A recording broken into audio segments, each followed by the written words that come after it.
Говорим, но не постоянно. Да, я учитель, я стараюсь говорить на крымско-татарском, на уроках танцах, хотя бы элементарно, чтобы дети знали и понимали, потому что на сегодняшний день это очень важно.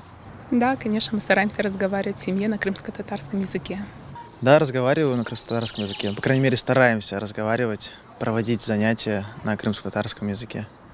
Разговариваю, но слабо, потому что я сам слабо разговариваю на крымско-татарском языке.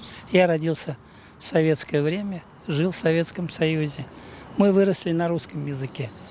Ничто не могу поделать, хотя мои родители, мне первоначальные знания татарского я хорошо знаю. Да. Да, я разговаривать стараюсь и с детьми, и с внучками. Доступ к литературе более широкий.